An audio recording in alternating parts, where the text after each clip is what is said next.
Our next guest on the pod is a run dizzy fanatic and a 3-time Dopey challenge finisher. But when she's not running, she's the mom of boys, a nurse, and a breast cancer warrior. We're wicked excited to welcome Stephanie Humphrey to the On the Runs podcast. What's up, Stephanie? Can I call you Steph? Sure. All right, yes. I so badly wanted to call you Steph. What's going on? Not a whole lot. How are you guys? We're doing good. We're getting past the Monday scaries, I guess it is. This isn't really Sunday scaries, but it's Monday. But Yeah, it's been a Monday here too. oh, Yeah, man, all everybody's over having the a place. Monday. What Yeah, the hell? I don't know how that works. Where is here, though?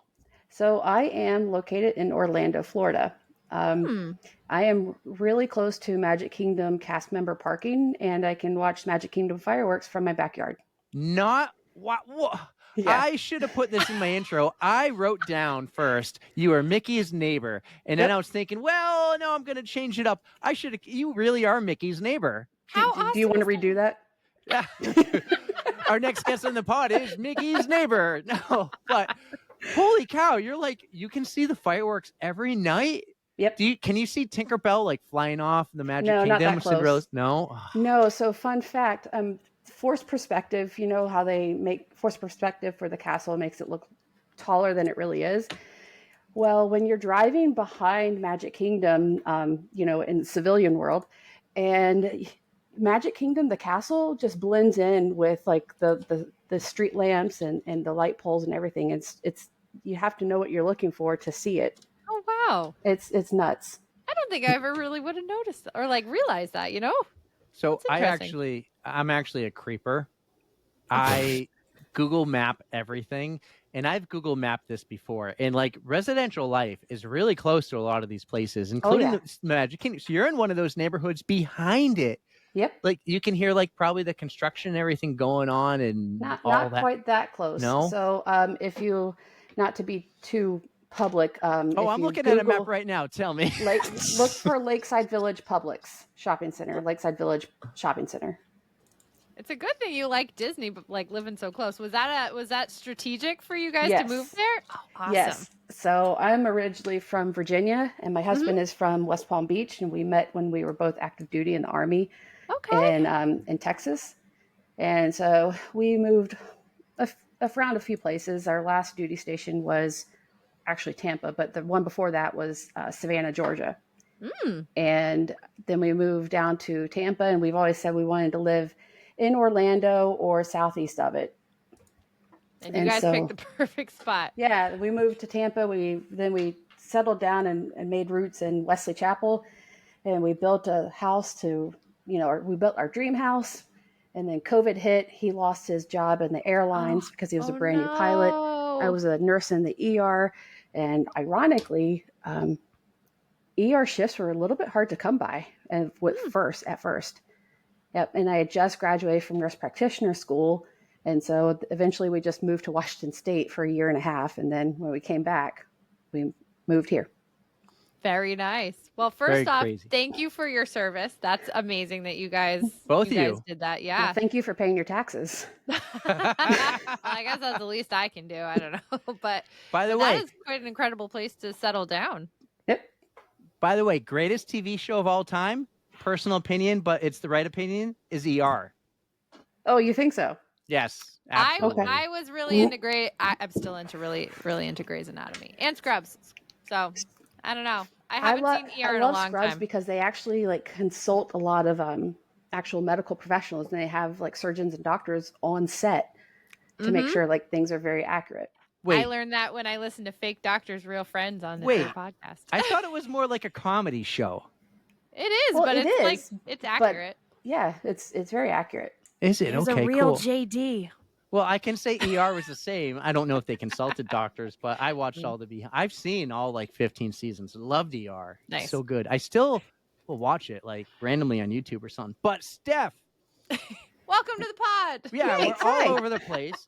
We actually know you through Will Run For.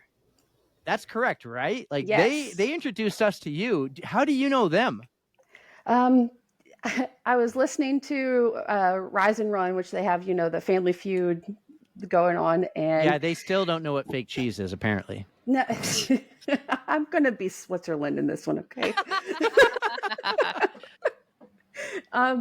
Yeah, so they mentioned Will Run For, and so I started listening to them. And then I saw that Erin had her breast cancer diagnosis, and I reached out to her. And I wouldn't say really a mentor, but I had someone going through this process before me. And I know that her checking on me and knowing what I was going through meant the world to me because, I said this when I was kind of still new in the process. The woman that I'm talking about, her name is Dawn, and her son and my 9-year-old are best friends. And so we were at the book fair. Scholastic takes my money every year. And she said, "How you doing?" And I said, "I don't know." And she's like, "Yep, I know." And so it's That's comforting a real and answer. it's sad. It is what it is sometimes, though, right? Exactly. Like whatever. It's like you can cut that. I don't know how I want to say that. It just is. Like this is the day, and there's I'm here. So I used to say, I'm living the dream. I'm living the dream. I don't know whose dream, but I'm living it. And then I saw something on Facebook, I think it was, and it said, the nightmares persist, and so do I. So that's my new tagline. Well, we're jumping right in, it feels like. Here, I got one basic question, and I'm going to try to lead us in that direction, okay? You are our first guest for our annual Breast Cancer Month. This is our third Breast Cancer Month. That's so cool. And we're really excited to have you on. But the big thing about this is everyone who has come on as part of our breast cancer awareness series is a runner. So my question first for you is, were you a runner first or did you get breast cancer first? I don't even still consider myself a runner. Isn't that ridiculous? Oh, you're a Disney runner. You're a runner. You've done more things than I could ever imagine doing. I know. And it's so weird. And if someone else were saying that to me, I'm like, "You're a runner." But then I'm like, "No, I'm not a runner. I hate running." That imposter syndrome. I know, isn't it happens ridiculous? To everybody. Oh, it's awful. I was telling a friend of mine the other day, I'm like, I'm so scared. I'm like, he's like, "You're going to be fine." I'm like, "Oh," but no, I loathed running. The first day of active duty, it was Fort Sill. I guess that was my second duty station. My first duty station, I was a lifeguard at Fort Knox, and that was really cool. So my second duty station was training at Fort Sill, Oklahoma. And we went on a 10-mile run through terrible terrain on train track vessels, up hills, just gravel, you name it. I had bad form. I had terrible shoes, didn't know anything. And we were maintaining about a 7-8 minute mile pace. And it wasn't until around like mile 9.5, right near the end, that I just couldn't take it anymore, because then we started doing circles in the Burger King parking lot and I smelled breakfast and I just couldn't take it. And I'm just like, I'm done. Mm-hmm. And, oh my gosh. Then we proceeded to run no less than a mile or 2 miles every single day after that. I developed shin splints and stress fractures from my knees to my heels in both legs, and numerous physical therapists and orthopedic surgeons told me I'd never run again. Let me ask you this question, though. Wow. We've had people come on the pod before, and they say, like, running always felt like punishment. So you're in not boot camp, but you're stationed somewhere, and they're making you run, and you weren't really a runner before. So did you already kind of have that, like, oh God, this is punishment? You're making me run 10 miles in this heat in this parking lot. Like, it could definitely make someone hate running the way they do it. I hated running before that because, on ROTC, I went to Virginia Tech and I was in the ROTC, Air Force ROTC, and then I transitioned to the Army ROTC because I changed my scholarship. The Air Force took away I changed my major. The Air Force took away my scholarship and kicked me out. So no. Yes. Yeah. 3 attempts at a college major. Still graduating in 4 years. Nice work. Thanks. And so in Army ROTC, we'd have to get up 5:30 every Monday, Wednesday, Friday mornings. And sometimes we'd run, and oh my God, I hated long run days. I hated it. I hate running in formation. It's awful. Were they making you run like a certain pace, or were you allowed to run whatever pace you It's a you group run. So it was all or nothing, like everybody stuck together. Yep. That kind of thing. Okay. Did you go as fast as your slowest runner, or did like the slow runners like have to go harder? Both. Oh. Yeah. It just depended on how we were doing on time, the mood of whoever was leading that day. It was a mixed bag. So you hate running because you're forced to do this, and then all of a sudden you thought, I'm going to do the Dopey challenge. We'll get to that. We'll get to that later. But yeah, that's an escalation right you've there. done harder shit. You've done harder shit than us. You've done Dopey 3 times. You do these 5:30 in the morning ROTC runs and military runs. Like Erica That wasn't my choice. Erica's never seen 5:30 in the morning since graduation of college, and that's only because she was up partying. That's not quite true anymore.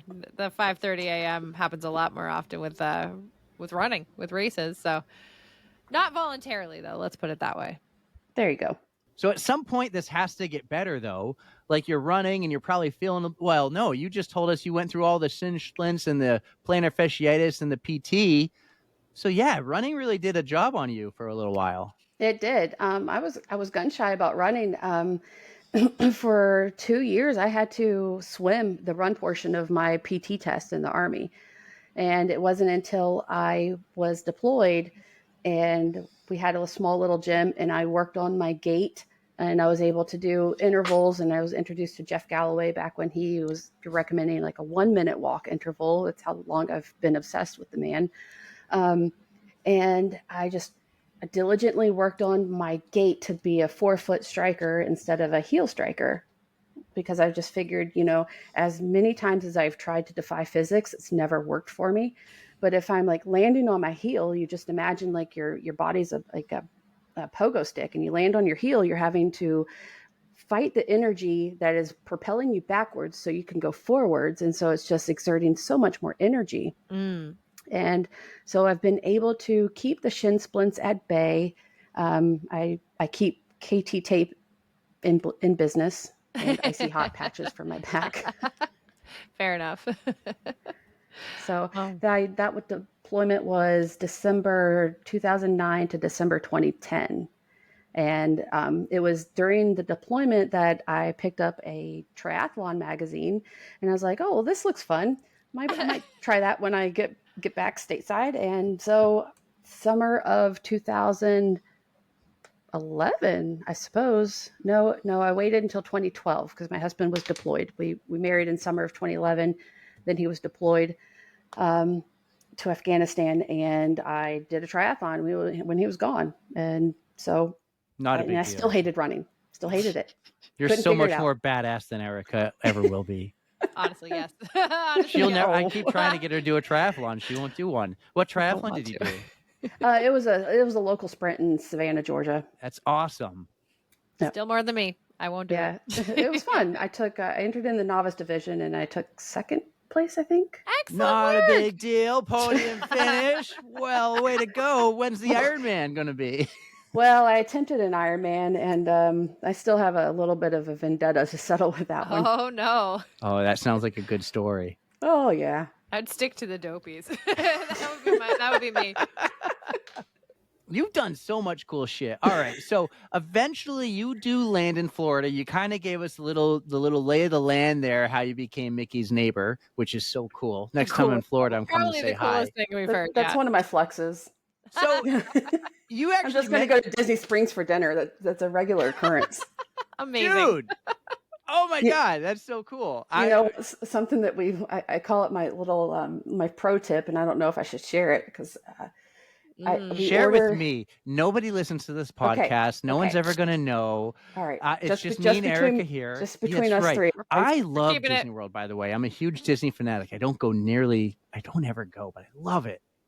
I haven't been. Tell me what's your insider tip. When we leave our house, we order Blaze on the Blaze app for pickup, and then when we get to Blaze in Disney Springs, it's already on the little shelf, and it is cool enough to eat, so our kids can like dive right in, and I don't have to worry about them like fighting over who gets what chair on the bench, or he's touching me and he's looking at me and he's breathing my air. So yep, that totally happens. How old are your kids? I know you said one was 4. And the other is 9. Very nice. Oh, same with mine, pretty much. 8 and 3. Oh, nice. And you think our age difference would be enough to not fight like they do, but no, joke's on me. You can always find something with your siblings to fight over. What is it trust like me. for them being so close to Disney? The 9-year-old's like, "Ah, we're going to Disney again." I'm like, Aw. dude, do you know how lucky you are? Do you have season passes? Yeah, annual passes, yes. Yeah. Absolutely. If they're like within walking distance, basically, like, oh yeah. My run I would get route, those. my turnaround run route is at 4.5 miles, and that is the back road that takes you to Disney Springs. How cool is that? I Yeah, would that's So 100% like run around there. That would Did make you me I, so go- they happy. don't have sidewalks. And they Oh, don't no put way. sidewalks where they don't want you to be. It's very Oh. brilliant, actually. You God gotta damn it, admire them for Disney. that. I know, Yeah, right? I think think the of whole everything. place is like immaculate to me. Like it's amazing. I love going there and staying there. Let me ask you, are you going or have you already gone to Mickey's Not So Scary Halloween party? We have never gone there. Hmm. We have done the Christmas, Mickey's Very Merry Christmas Mhm. party. We did that in 2022. It was so cool. Nice. We did And it. it's like the park's like a third full. We Oh rode my Space God. Mountain like 4 times. That's it? What? Oh, I can one up. I'm not a one upper, but I can one up that. Do it. Do it. We also own DVC. And so, Oh, that's the vacation club, right? yes, we bought it when we lived in Savannah. And so when we moved to Tampa, we went, for a few nights because my husband had a weird scheduled job. So we didn't have to worry about only can go on the weekends. Mhm. And now we still go and we book a hotel for a night and we just go for a night or two away. And most of the time we don't even need a dog sitter because we'll just drive back and come back to the house and take care of the dogs. There you go. What But- hotel will you stay at? Do you stay at a resort or you stay Yeah, at do you like have one of a the Disney favorite? hotels? We stay all over the place. The kids love Beach Club because they call it the sand pool, and the 4-year-old calls it the Hotello. So apparently he's part Italian. It's probably all the That's Olive cute. Garden I ate. So they love that Hotello. We like a lot of them. I don't think I have any ones that I hate. Well, that's good. It would have been nice to know that Key West didn't have elevators when we stayed there when my 9-year-old was 1 and we had stroller and everything No. and climbed stairs. Yeah, that was fun. So We'll stick with running here. You mentioned the name Jeff Galloway. I don't really know who Jeff is, but everyone seems to love him. I've never met him personally. I don't follow his plan, but everyone on the Disney running podcast we hear talks about Jeff Galloway and the Galloway plan. Tell us more about Jeff Galloway. And I have a feeling this is the person who got you to go from hating running to really enjoying it. How'd you know? I listened. Lucky guess, right? Lucky guess. Jeff Galloway is an amazing human, a national treasure, and just a phenomenal person that just wants everybody else to succeed too. He's an Olympian. I think it was a 76 Olympics. Montreal. Oh, Montreal. No, damn it. That was 72. Germany. You're right. Thought it was cool. See, this is why Continue. I don't even chime in with that stuff because I'm terrible at history and geography and all of that stuff. So I'm just Damn it, out. I've ruined it. I'm out. Continue. I should get extra bonus points if he listens to this. No, it was Montreal.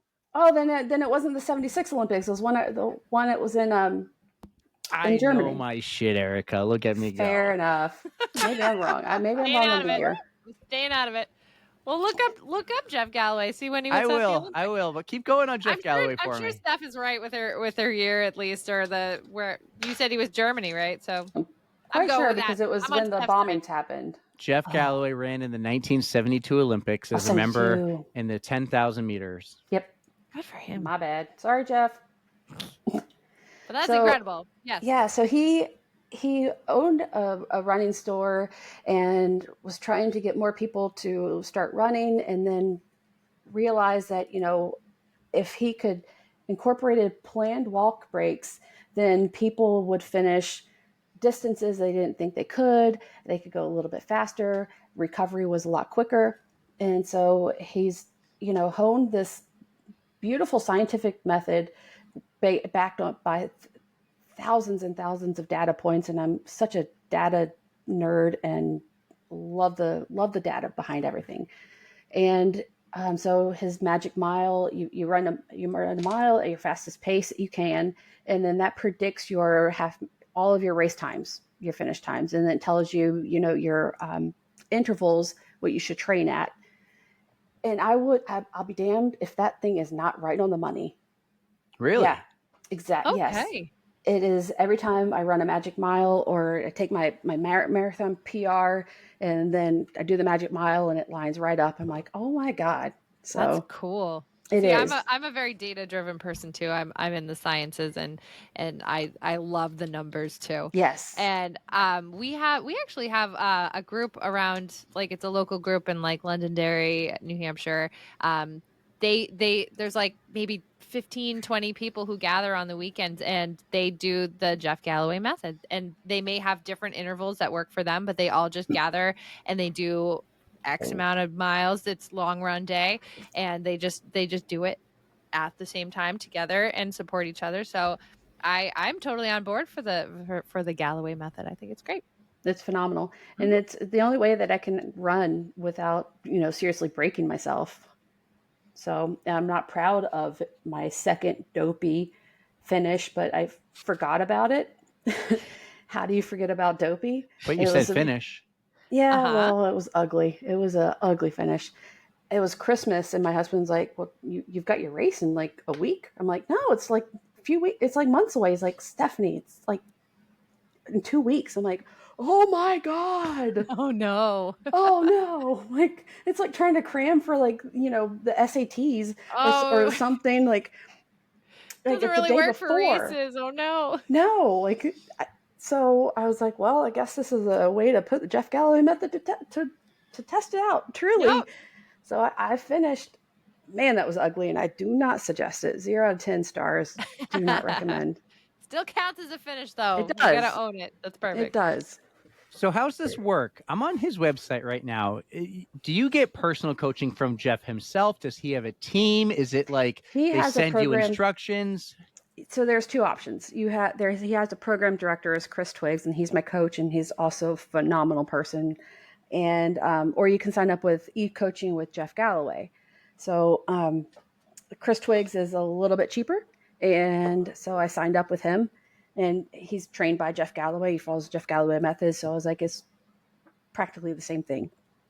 And what I found in the customized training program is this phenomenal family who kept me grounded when I was going through my diagnosis. And I don't know what it would have looked like if I didn't have them. And then what is the e-coaching then? You get e-coaching by Jeff. Like, what does he do? Do you... He emails you a training schedule, and then you can email him back and forth of how it went, things like that. With the customized training, we have a Zoom call every Tuesday, morning and night. You can join one, both, or none. And Chris Twiggs is available via text at any time. And where else do you get that? Where you can text your coach at any time. I was going to say, it feels like you're getting more out of the customized plan, and you said it was cheaper. Definitely. Just because it's not Jeff himself. Right. Yeah. I mean, you still get to email Jeff, and that's pretty cool and everything. And I mean, coaching's amazing, and having a plan is amazing. Having something on the calendar is amazing. However it works for you, but it seems like the custom plan is really it's great because, if I miss something, I'll text them or say, if life happens, like I missed my run today because my 4-year-old woke up with 102.7 fever at 4:00 this morning. And my husband, I was single parenting because he was out on a trip. He's a pilot. And so I was going to run when both kids went to school. So that didn't happen. And then I was going to run when he came home. But then somebody put in a rush order for customized t-shirts, and I'm doing like a vinyl business thing on the side. Yeah. Sorry about that. I put that order in. Yeah, no, it's fine. It's fine. No, my friend is leaving for Grindstone and doing a 100-mile race in Grindstone, Virginia. And he leaves Wednesday, and he's like, oh crap, I forgot to do that on Sunday. And I'm like, Jesus, fine. I'll do it for you. Not like you're busy enough. Right. Oh man. So you mentioned your diagnosis. Okay. And you said like how that team the Galloway team was essential there. So let's go to like day one. Let's hear your, as we always like to say on the podcast, spare no details, but tell us your breast cancer story here. But then also tell us about how Jeff Galloway and his team and running in the Run Disney community like really helped and supported you through that. Okay. Well, I joined the customized group, and Chris Twiggs, April of 2023. Yeah, 23. It was right after Springtime Surprise, and I didn't do great. I followed Jeff Galloway's plan, and I was like, I know that I can do more. I need more. I know I'm capable of more. So I just decided to sign up. Mm-hmm. My diagnosis came, so I was one of those people that took Mounjaro for weight loss, and I'm sorry for anyone that was impacted by the national shortage, and I had a hand in it. I'm sorry. However, I lost about 70 pounds, and women's first to go are their boobs, and I felt a lump, and I waited for about 3 months because you need to make sure it's not connected to your cycle, and it doesn't change size, shape, movement, whatever. So when I had my well woman exam with my provider, I brought it up then, and that was June. So just last year? June of 23. Yeah. Okay. Yes. And so that prompted a mammogram with an ultrasound, which prompted a biopsy, which my diagnosis came in August. I had already signed up and started for paying for a perfect season at Run Disney. And so I was like, well, shit. Oh no. And we had a cruise plan December 4th, because the 3-year-old was going to be 4. He could go to kids club and we could have a grown-up time. Mm-hmm. So it was strategically planned for that. And I remember I was standing in the kitchen or in the dining room. My husband walked by and I said, did you get travel insurance on that cruise? He said, yeah, why? I said, I have cancer. And he said, man, a few words, that sucks. Yep, sure does. I don't know how else to really, I'd be like, exactly. I don't think I'd have what do you word. say? There's nothing to say. Yeah. So, I do all the appointments, and when someone says, I went through breast cancer, you're like, oh, okay, because you just, and I'm guilty of this too. And even as a nurse practitioner, I didn't quite understand how involved it was. Mm-hmm. You meet with a breast surgeon, and then a plastic surgeon, and then your oncologist, and then your radiation oncologist, and God forbid if you need chemo, which I didn't. And then so I felt like I can't even say that I'm a breast cancer survivor because I didn't get chemo, and then I started having survivor's guilt. Like, what the hell? So there really is a whole team behind it, because I hear other people with cancer saying like, oh, my team, and we had to, it's so many consultations, and I can't even imagine. Yeah, it was more involved than I think I truly realized. So I had my double mastectomy, and here's where it gets really fun. I had my double mastectomy October 27th, so a few days before Halloween. I felt fine afterwards, just felt very sore, as if I did like 1,000 push-ups or something. Okay. A really heavy chest arm day. I had my husband push me around in a wheelchair for Halloween, because I was like, I'm not going to miss my kids' Halloween. I'm going to be present for it, and you're going to push me in a wheelchair. Mm-hmm. So that was fun. And I even took like little glow sticks, the glow bracelets. You know how when we were kids and we put the things that slide up and down the spokes on your bike? Yes. Yeah. Oh. So I put glow sticks around each individual spoke of on the wheelchair. On the wheelchair. So when we pushed, I was like clinking, and I was like had to glowing. I like your style stuff. I do. Why not?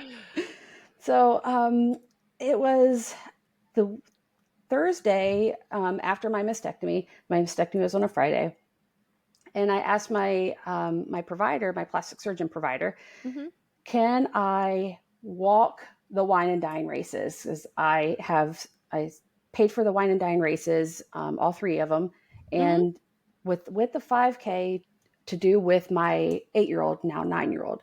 And I felt so bad because I felt like I was failing him, and I felt that, although he understood. And pro tip, don't leave a book out that says, so you have breast cancer when your kids can read. So that broke the news to him. You didn't even have to. Oh. Nope. And then so he went to my husband. He's like, does mom have breast cancer? He said, yes, she does. He said, okay. I'm like, oops. Well, was that a good thing or a bad thing that he saw it without you talking to him? I don't know. I don't know. There's no easy way to do that either. There really isn't. I mean, no. But at least he has his best friend whose mom was going through the same thing, who I mentioned earlier, Dawn. She's just an amazing person. And so at least he had his friend to talk to if he needed to. And I've always been very open with my kid, and with very medical appropriate language for him. And I've never been the one to talk cutesy about body parts, and we've always used the correct term. Good. So I asked the provider if I could walk the races, and she said, because I was on my phone right before she came in to get a virtual queue for the expo, because I was like, I just still want to go to the expo, even though I'm not doing the races, because I love the expo energy, and it's starting to be like a family reunion for me. And she said, well, it's a gray area because you still have your drains in. I'm like, I feel fine. I haven't been taking, I've only been taking my Tylenol at night, or my ibuprofen at nighttime. I don't even need the meds during the day. And I feel fine. I can walk it. And she's like, well, yeah, it's a gray area. If you do, I don't want you to power walk and swing your arms, because I still had my JP drains in. Okay. So, me hearing that, I'm like, she said yes. Selective hearing. So I remember like walking out of there in tears, and I called my husband, and we can cuss, right? Oh yeah. I said, okay. I said, guess what? She said I can do the races. No fucking way. Are you fucking kidding me? No fucking way. I'm like, yes, you did. What'd she say? And I told him, he's like, no, fuck, I can't fucking believe it. Like, excellent. So I was like, well, and then I text my coach, Chris Twiggs, and I was like, and even if I'm in Corral C, I've got a fighting chance, and because of the balloon ladies. And so yeah, that's how that started. I went to the expo, I got Corral C, and that's got to do so much for you mentally and in your head, because you're back with your family now. Like you said, it's like a family reunion. Yes. The fact that she said yes, that does so much for you. And this keeps the streak alive. The what did you call it? I paid for the perfect season. And it starts with wine and dine. So if I didn't get the wine and dine stuff done, it messed everything up. Right. Well, it's not recognized by Run Disney yet. And so I was like, man, not that I'm not going to do all the races anyways, because I mean, it literally is the closest races to me. I mean, so how many people can say that? So I was like, well, I guess I'll have to pay for another perfect season. But yeah, I get to the expo, I got Corral C, and then the 5K day, or I go up to Jeff Galloway's booth. I always visit him and say hi, and I tell him what's going on, and I'm just crying because I'm so excited. And during the diagnosis, my before the mastectomy, my customized family was just, we're here for you, and cheering me on. And I kept running through the diagnosis before the mastectomy, because what else am I going to do? Right. I lost my job in October of 22.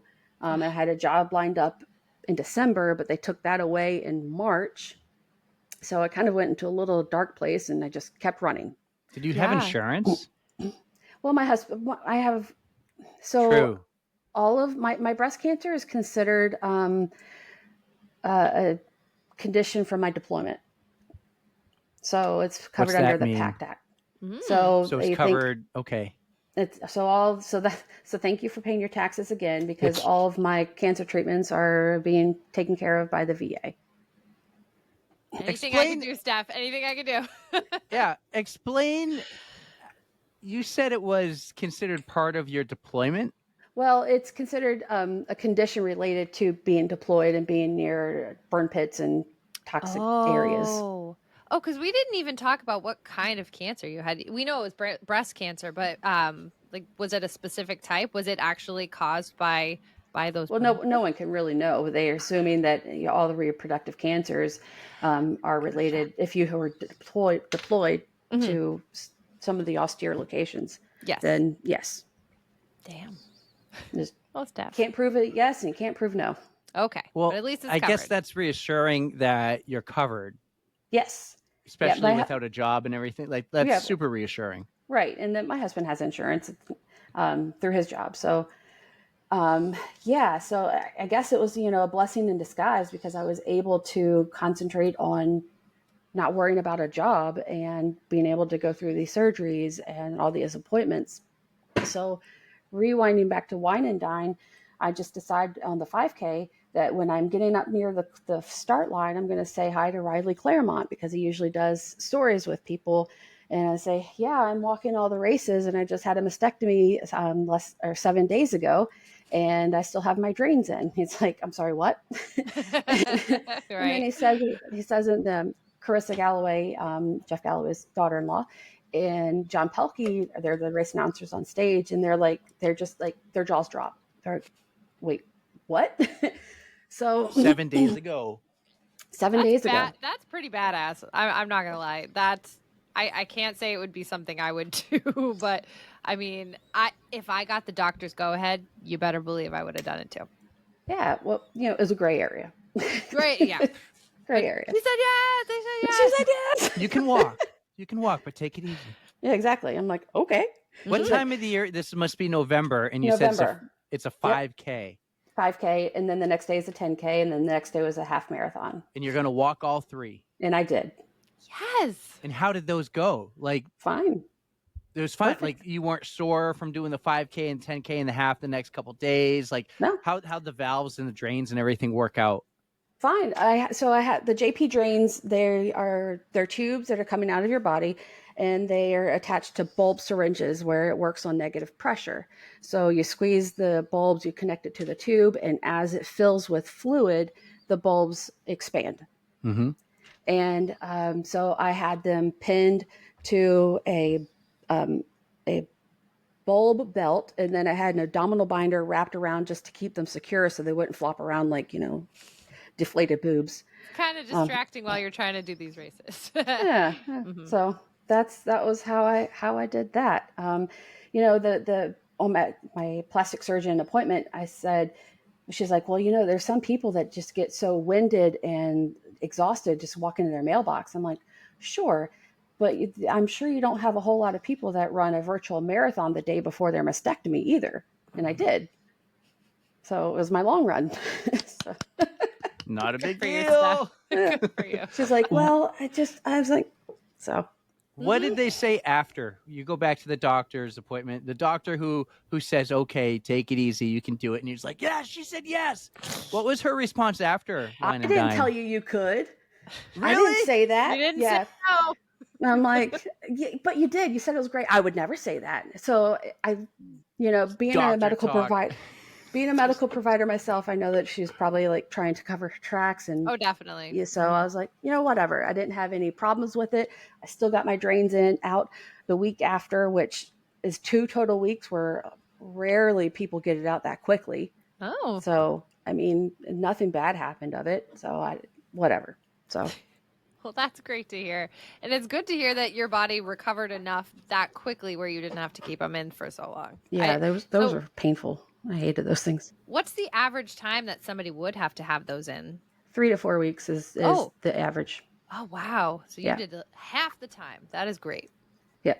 So that happens. I meet with my radiation oncologist, and she said, well, we can start radiation in the next few days. And I meet with her, mid-November. Mm-hmm. And I'm like, well, I've got a cruise coming up, so can we do it like after the cruise? She was like, yeah, sure. So we That's do. Good that it's flexible enough. So your cancer wasn't super invasive, where like you already had the mastectomy, and I had the mastectomy, and they took out 2 lymph nodes. It was in one lymph node and not the other. So was the radiation to just make sure it didn't spread anywhere else, or yes, okay, yeah, for another preventive measure. That's great. Yeah. And no chemo. No chemo. They take your tumor and they perform what they call an onco score, or they perform onco testing, which onco means cancer genes. And so my onco score had to be 11 or under or 11 or over to earn chemo, and mine was 10. Okay. So I barely escaped chemo by the skin of my teeth. That's still great news, because we've heard about the toll that it takes on your body, and I'm just happy that you didn't have to go through that. Yeah. And I felt like a fake. Oh gosh. Well, you said the same thing about running, and you're a runner. And you're saying it about cancer, and you're a cancer survivor. Isn't that ridiculous? You're not a fake. There's no imposter syndrome. Well, I mean, we all have it. Eric and I are podcasters. But sometimes it's weird to say. I feel like an imposter there, but I mean, everybody gets that feeling. It doesn't matter what it's towards, but I'm glad it was not as hard as it could have been, Absolutely. Yeah. So you didn't have to do chemo, but you still did radiation. I did radiation. I earned 5 weeks, Monday through Friday. And my first radiation appointment was the day after the 5K of the Dopey Challenge. So I did the Dopey Challenge. Wait a second. Whoa. We're both doing the same thing. Like, so the day after the 5K. So no, day of. Oh, so wait a minute. You're doing. Hold on. You're doing radiation while you're doing these races, because you were. Yeah. I assume you still while did she's the race. doing these races, Erica. While she's doing the Dopey Challenge. Okay. This must have been after that, because it's 5:00 in the morning. But you still. Oh, yeah, of course. Yeah, I did the 5K of Dopey, and then I had to be at the VA hospital here in Orlando at 9 or 10. And then I had my first radiation appointment, and that was a Thursday. And then I did the same thing Friday after the 10K. I'm at a loss for words here. And then did you do half a marathon radiation, then a marathon radiation? Yes. Well, those are on the weekend though. Did you have to? So my radiation is Monday through Friday. So sorry, I misspoke. No, that's perfect. But but you still did a half a marathon and a marathon. Well, kind of. It was that weekend, but that weekend was the Ultra 10K or the Ultra 10K.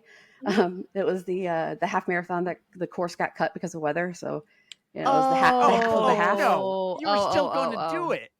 You were still going to do it. I would count she thinks she doesn't feel like a runner. She runs a race right after radiation. I walked all 3 of those, and I ran the marathon because my coach told me to. That's amazing. Damn straight, coach. Good job.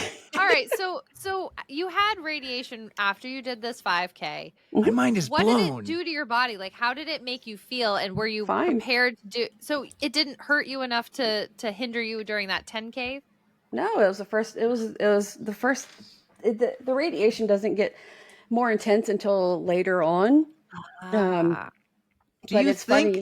you think because you were so active doing these races before everything and during? Absolutely. Yes.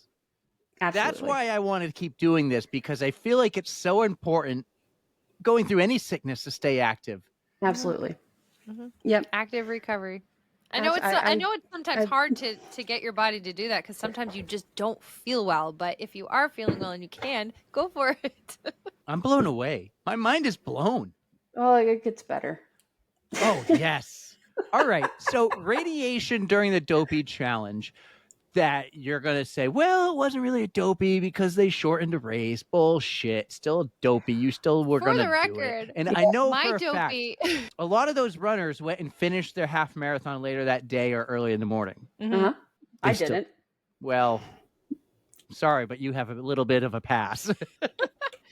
I had to do the half marathon with a bunch of people. I did it in 2017, my only Dopey. And we had bad weather for the half marathon. So I ran laps around my resort, and there were probably 50 other people doing it too. So you're going to earn those medals. So I'm proud of you guys for finishing. The reason I didn't do the rest of the miles is because I was going to walk them anyways. Mm-hmm. I've done Dopey before. Mm-hmm. I have been, since the middle of my training block or so, I've run a half marathon for my long run or longer of a half marathon. You I had no problem that I wouldn't finish. Absolutely. So you said it gets better.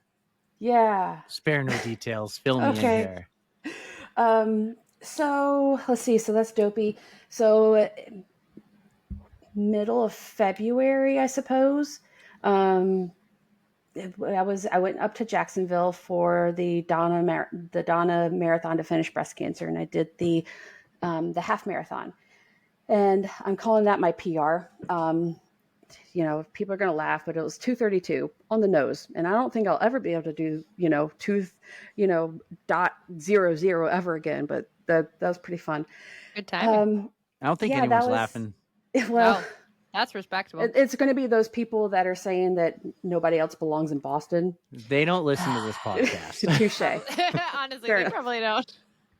We're not elitist here. We love all paces. Yeah. So I had like 3 or 4 more radiations after that weekend. So I did a half marathon and ran all through my radiation treatments. So good for you. Yeah, came home and finished radiation. And then March 1st. Then I did Princess. I was going to say, can't forget about Princess. Yeah, I did. Yeah, Princess.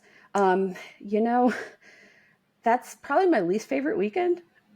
Yeah, I love first time runners. I do, but that weekend attracts so many first time runners. It was hard on the course. It was so crowded, and then I just kept getting elbowed in the chest. No, and that hurt. It's that etiquette we talk about with the Disney runners. We've heard about that. Yeah, we had that conversation on the Will Run For when they were talking to us. It was. I love I love first time runners. I love like taking people under my wing and helping them to the finish. I love it. But you're gonna throw elbows though. Come on. I mean, if you are doing nearly an entire 180 in your running form, no, you're just spending so much energy. They just need a little work. They need to reassess their running style. Mm-hmm. Man, just a little bit. Talk about physics not working for you. Yeah. So I did Princess, and that was fine. And I thought that I could try to PR the half again, only like 2 weeks after my other one, and that was dumb. But have a lot of those good moments. So March 1st rolls around. Right before that, I go out with my friend Adam because he was running some stupid amount of miles as he usually does. He's the one going up to Grindstone doing a 100-mile race. Mm-hmm. And so I was only supposed to run 8 or 9 miles on my schedule. Somehow I ended up doing 14. And so apparently my MO is doing stupid amount of miles the day before a major surgery, because March 1st, I have a total hysterectomy with bilateral salping oophorectomy, which means all of my lady plumbing is gone. So I don't have fallopian tubes, ovaries, uterus, nothing. So was that cancer related, or was that a separate thing? It was because my cancer was hormone positive. They were either going to put me in chemical induced menopause, or but I asked for a mechanical induced menopause because I just don't want to be on more medication. So I was like, well, let's take everything out. So yeah, gotcha. I had a hysterectomy March 1st, and then I started walking again to try to maintain my endurance on March 3rd. And then I walked 100 miles in March.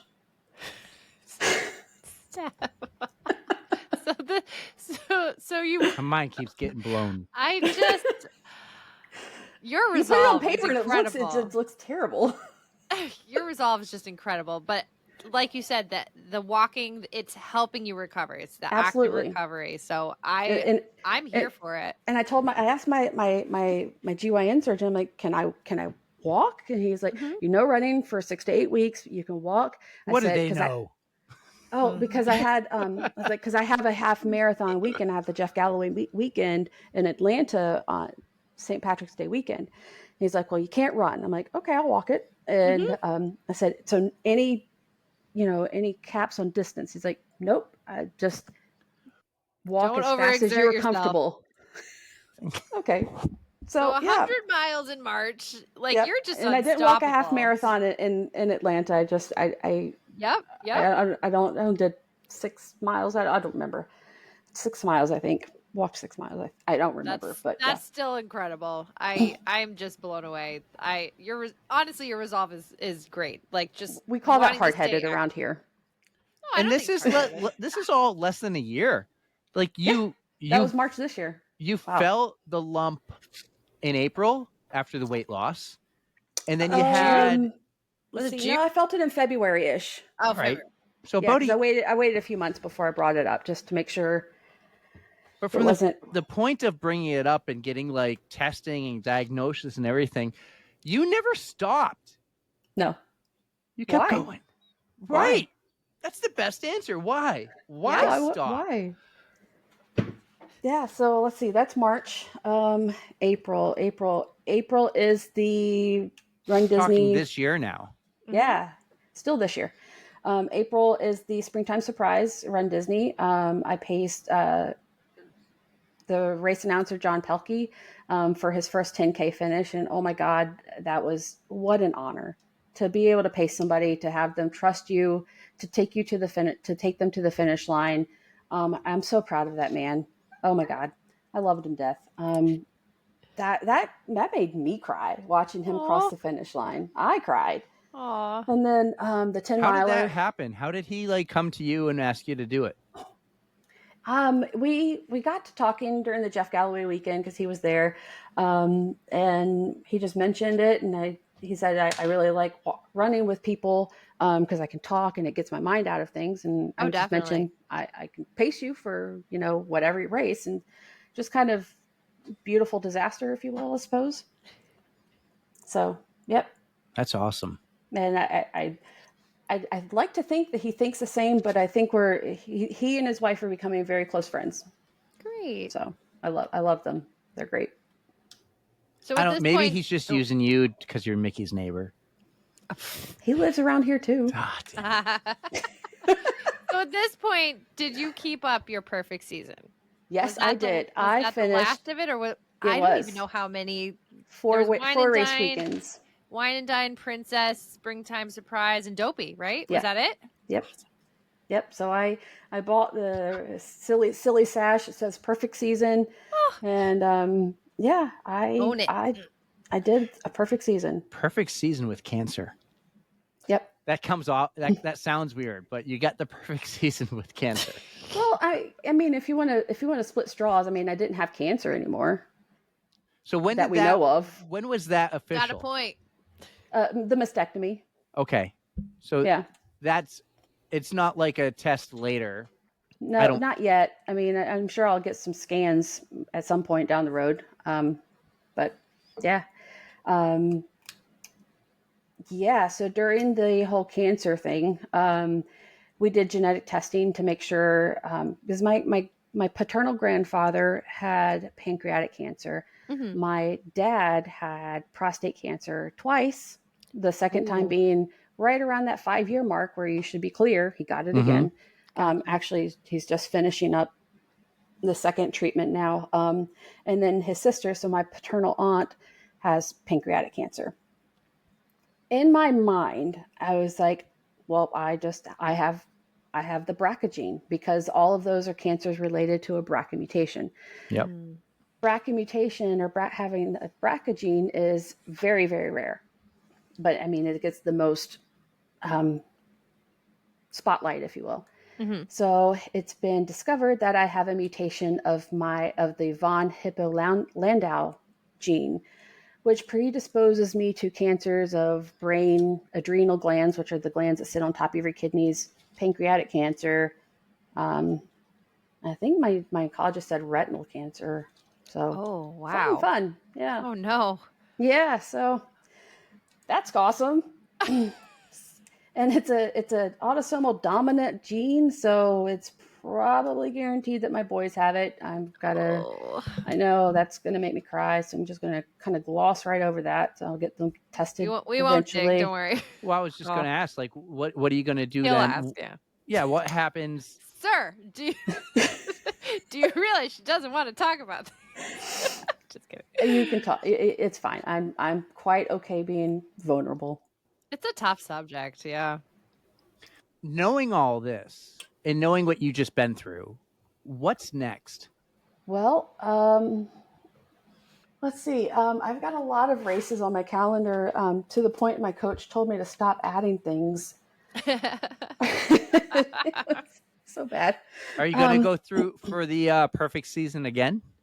It's probably going to be an accidental perfect season, or maybe a perfect challenge season. As my 9-year-old likes doing the 5Ks with me. Okay. And then I've got my 4-year-old who will be 5 in December. He signed up for the 5K and for the springtime surprise. Mm-hmm. So in case my husband is gone, I don't have to miss it, and I just take both of them with me. True. That's so cool. You're going to do it with them too. Yeah. And then the big one will be old enough to where I can, send him on his way, and I'll have friends that, can spot him and run with him. So good call. So with your husband being a pilot, how often is he away? Like, do you have to parent solo a lot, or is it just a sometimes thing? He used to be an instructor pilot, and then they had some reorganizing, and now he's back holding a line, which means I call him a real pilot now. But he was in the simulators training all the other pilots. Gotcha. But he won't be gone a lot. But when he is gone, he's based here out of Orlando. So thankfully he doesn't have to commute to go catch a plane to go fly it. True. So that's a big help. And so, yeah, that's good. It's not going to be terrible. At least the little one is in daycare or voluntary pre-K, VPK, as we have here in Florida. So that's helpful. Excellent. Well, I do know what's coming up soon for you. Oh, yeah. Well, I've got Wine and Dine coming up. That's not even what he's talking about. I know what he's talking about. Let's backtrack a little bit. We talked about We'll Run For. How do you know Erin? Have you talked to her before? Have you met in person? Have you been closer now that you both have breast cancer and have that connection? So I started reaching out to her when she went public with her diagnosis. And, I was listening to the podcast, and I could just hear it in her voice. Like she wanted to say more. And it's kind of just something that another cancer survivor just hears. Mm-hmm. It's kind of like a silent, I need something. And so, I heard it in her voice. I remember seeing her at Springtime Surprise 10 Miler when we were coming out of the bathroom in Toy Story Land. But I was dressed as a warthog, so I don't know if she really put the two and two together. I bet she remembered you, though. Oh, she's the warthog. She's the warthog. I mean, I had the nose. Oh my God, it was amazing. That answers a question I did have, because I forgot to ask you if you dressed up for your races, but so yes, you did for the up 10K. I just was cleared from my hysterectomy, mm-hmm. and I had a white skirt, a brown top, and I was Doug, but on my white skirt, I vinyled Cone of Shame. I do not like the Cone of Shame because I was fixed. I love your sense of humor. The Cone of Shame. I do not like the Cone of Shame. Doug is one of my favorites. He's so freaking cute. Great? So yeah, I ran as Doug with the Cone of Shame because I was fixed. Yep, and then you bump into Erin, seeing her as a warthog. So yep. Go on. Yeah. So yeah, I was reaching out to her and would occasionally check on her. And then just probably a few weeks ago, she and I were going back and forth a little bit more via Instagram messaging. And I messaged her and I'm like, I just had a brilliant idea. And I know that you're busy, even though she's unemployed. But somehow we still remain very busy, even though we're unemployed. We joked about that. So I had a crazy idea. I'm like, what do you think about us doing a podcast? She's like, actually, I love it.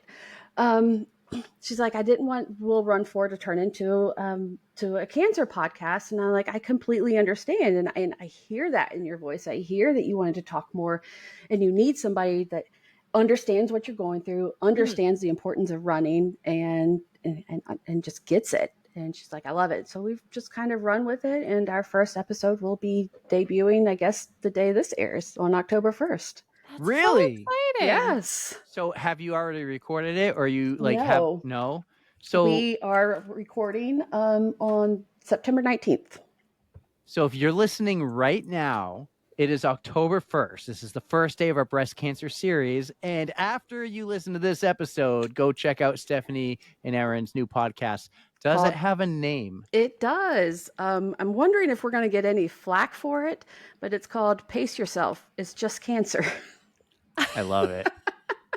That is awesome. And we didn't want to make it just breast cancer because, a lot of people are going through different types of cancer. So we are going to be focusing on all types of cancer. Are you going to just talk between the two of you? Or are you going to have a guest on? Is it going to be a hybrid style? We're planning on having guests on. And, we've talked about, different segments. I keep like this list of ridiculous, funny things that my 4-year-old does because he is like another next level funny kid. Like, I guess the comedic timing of my 4-year-old is ridiculous. So we're going to have a segment called Pint Size Chaos. And it's just going to be me just, just a little tiny blurb of the ridiculousness of my 4-year-old. But our guests are going to be, breast cancer survivors, colon cancer survivors, you name it. And then sometimes we have plans on bringing on medical providers to talk, and even family members. That's so cool. That's going to be a cool journey to go on and hear from all those people. I'm glad you're doing just cancer in general, because you can talk to so many people and hear many. What's the, like, is it going to be, do you want to hear their story or the stories within the story, or are you looking to spread education and awareness? All the above. All the above. Well, since I'm a nurse practitioner, a family nurse practitioner, we're going to have what we call, what do we say? Medical fun fact of the week. Oh, I like that. Yeah. And of course, a disclaimer, even though Stephanie is a medical provider, please seek advice from your medical team. Yeah, Erica reminds me to do that a lot of the time. She goes, we should put a disclaimer in here. We are not doctors. I can just, I'll tell you to stretch all I want, but I don't hurt yourself. Aaron and I were talking. We were FaceTiming or Zooming. I think we're Zooming. And she said, yeah, we need to put a disclaimer, even though we're not providers. But I am. So, she's like, oh my God, you are. Get out of the liability. No liability. I know. No, my license would appreciate a discdiscllaimer.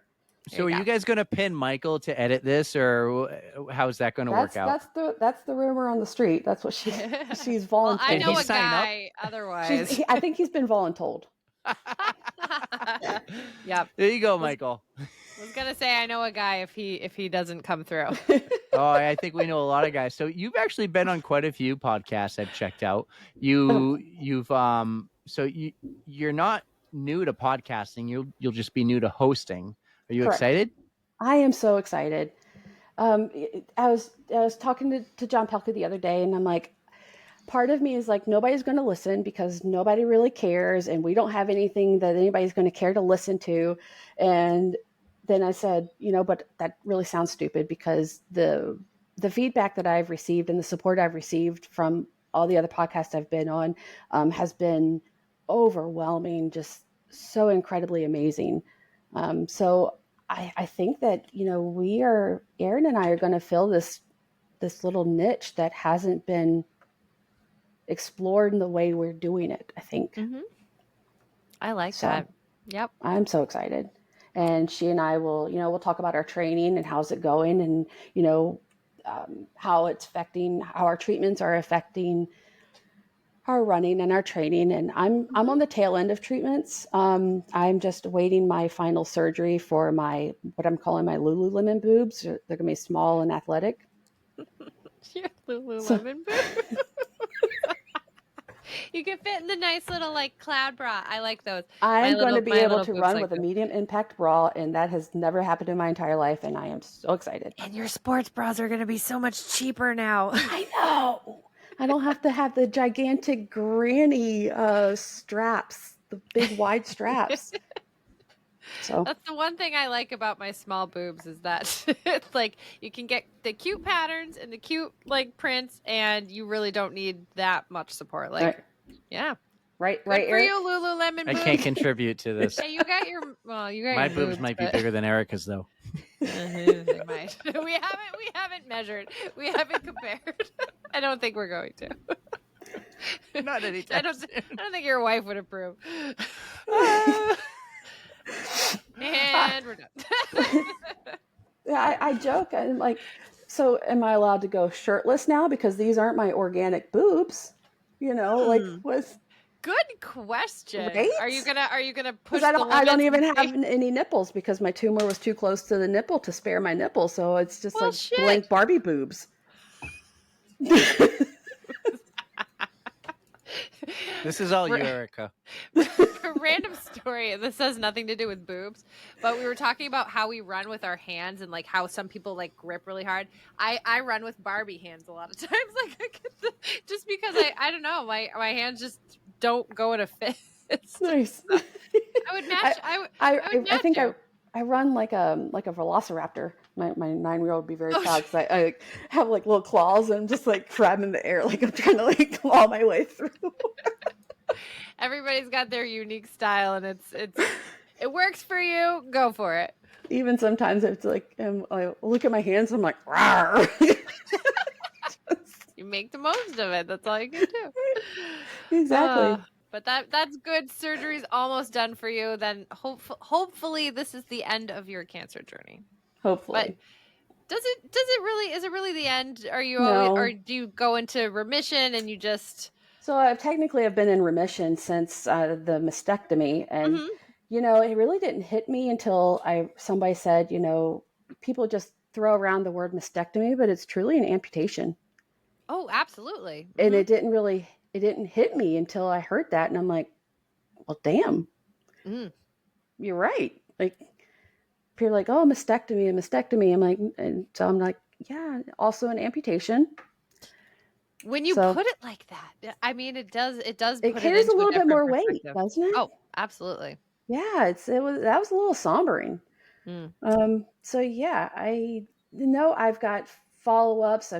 Since I'm in full-blown menopause. Oh yeah, I'm not even 40 yet.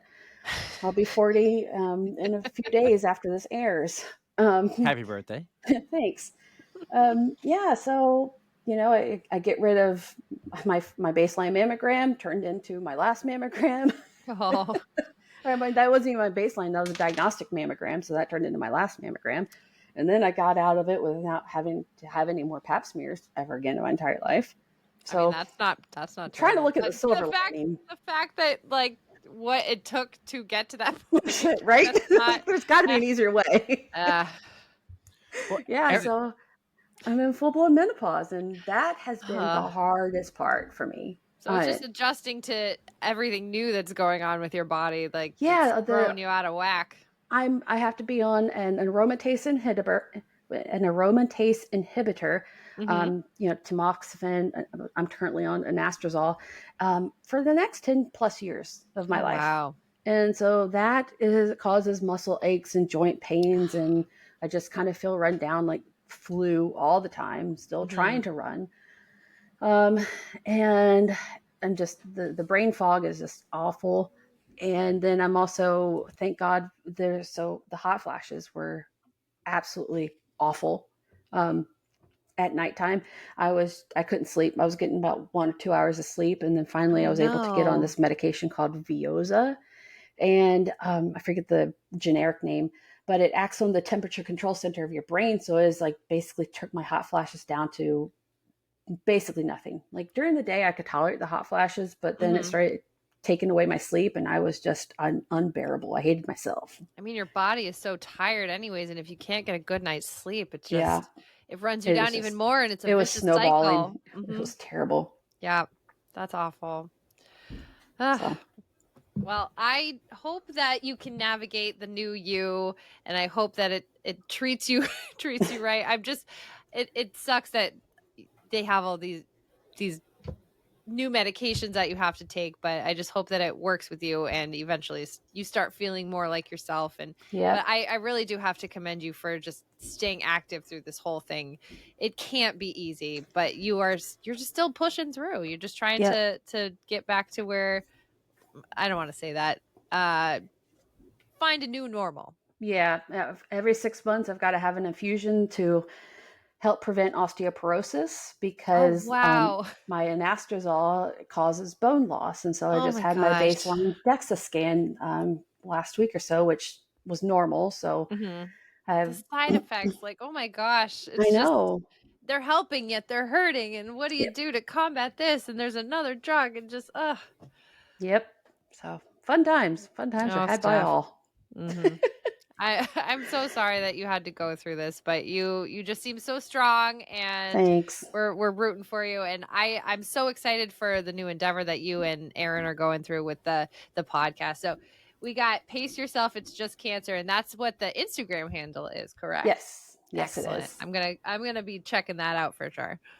Thanks. Yeah, we've tried to incorporate as many colors of the cancers as we could to try to encompass everybody. And the purple ribbon is all cancer. So very nice. Well, I have to say very nice. Purple's my favorite color, so nice. I will support all the cancers, and I will support your podcast because I think that's an awesome thing that you guys are doing. I can't wait. It's gonna be different. It's gonna be fun, exciting, and a little scary. So I mean, yeah, it always is starting a new thing. So right? It's just exactly. If you're not scared, I always say if it's a little scary, then it means it's going to be something big.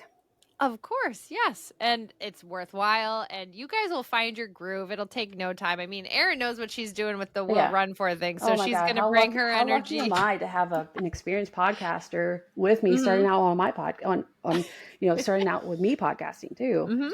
So you guys are going to be great. It's going to be great. You already got the mic. I know. This is a Pelkey recommendation. Cover.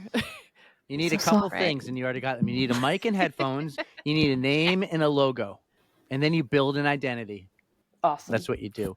And I'm excited for whatever you two just talked about the last 5 minutes that I missed. I was just complimenting her on being so strong and navigating the new normal. Well, let me tell you what I think about you, Stephanie. Oh, boy. As I'll call you, Steph. I was blown away from this. All right. So today we were supposed to record with Erin, and she had to reschedule. And she says, but I have the most wonderful person to take my spot. I said, all right, give her to me. So she threw this on me and said, here's Stephanie, meet Stephanie. And she made the connection. And I'm like, what's up, Steph? This is going to be a lot of fun. I'm excited. I knew nothing about the timeline here of the cancer, right? We're talking, it's only been a year and a half. And I had no clue you had the perfect season. And then you go into radiation, and then a 5K. The next day, radiation, or vice versa. 5K radiation, 10K. I'm blown away.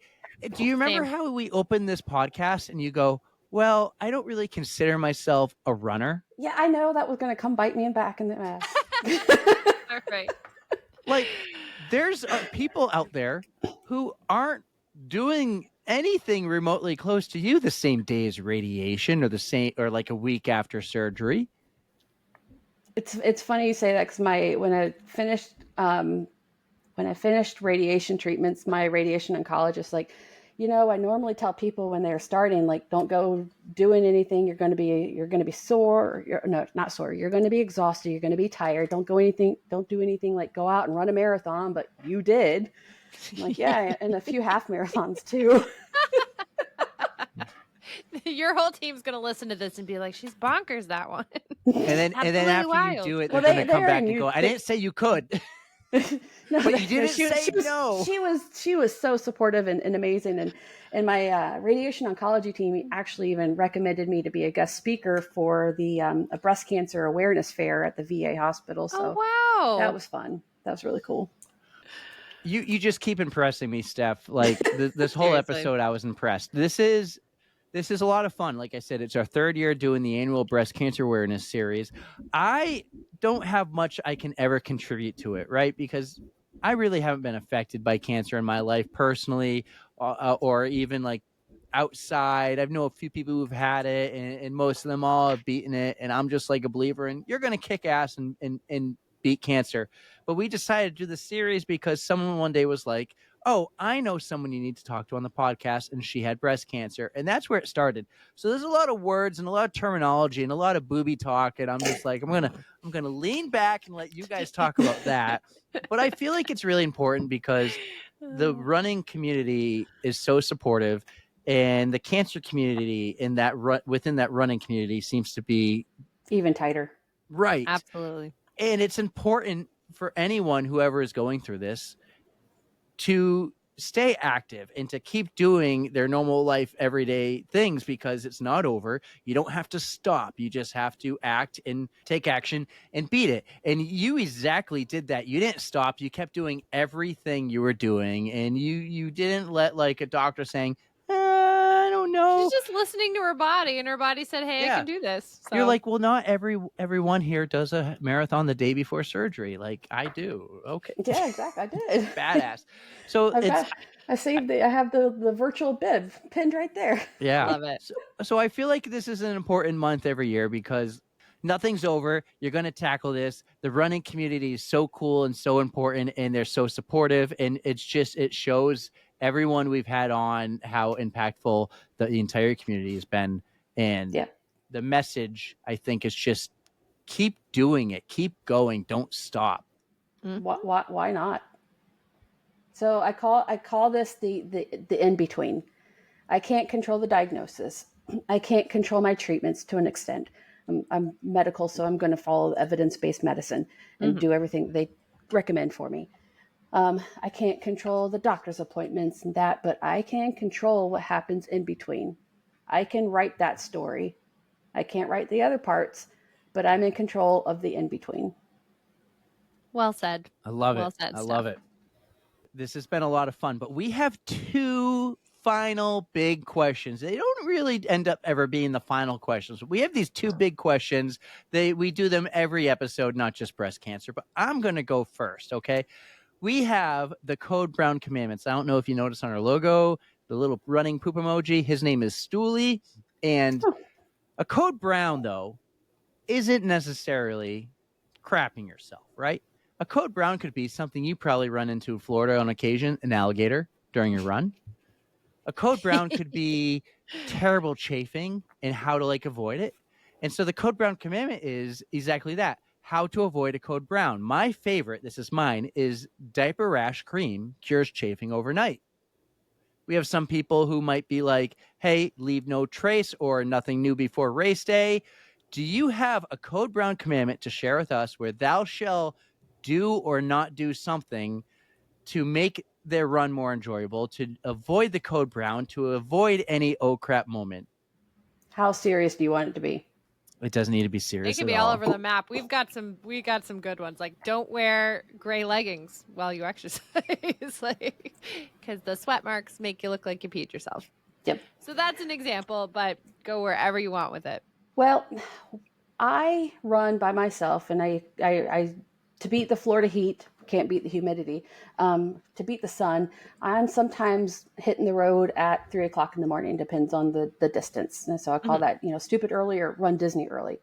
I run with a gun. So you're not the only one. No, I'm not.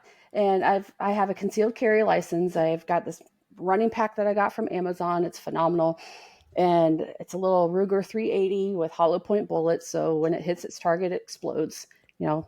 Dead men tell no tales. Don't mess with Steph. Don't do it. So that's it. Thou shalt not mess with Steph. I'm going to put that as the second one. Thou shalt protect yourself while running. Absolutely. So, one morning, it was 4:15 in the morning, and I did a different route. But it's not, I live, this is not a bad area, but I was in it, and I wasn't very far from home either. So I was running by this playground, and I hear voices at the playground, and it's about 3 or 4 voices that I could tell. Excuse me. And then I hear the playground gate just slam close.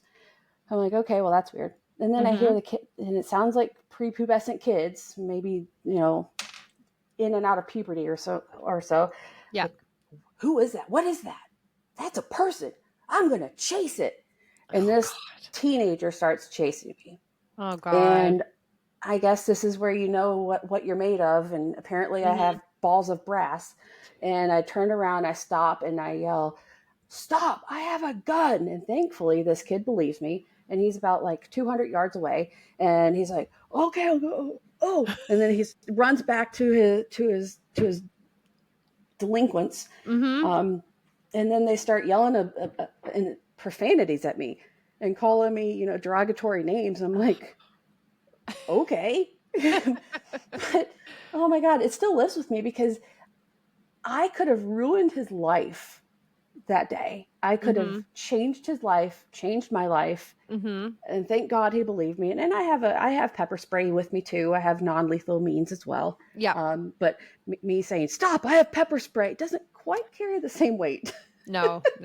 But that's a scary thing. Like nobody wants to encounter that was anything out of the terrible. ordinary on a run. So Right. I mean, I don't, he wasn't earning any Boy Scout badges at 4:15 in the morning at a playground. That's for sure. No.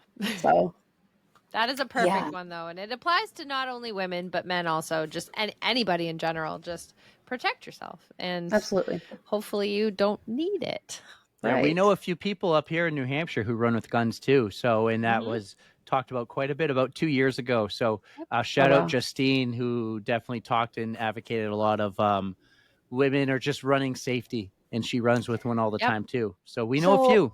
My dad showed me this website. It's called Byrna, Byrna, and it looks like a gun, but it's pepper spray.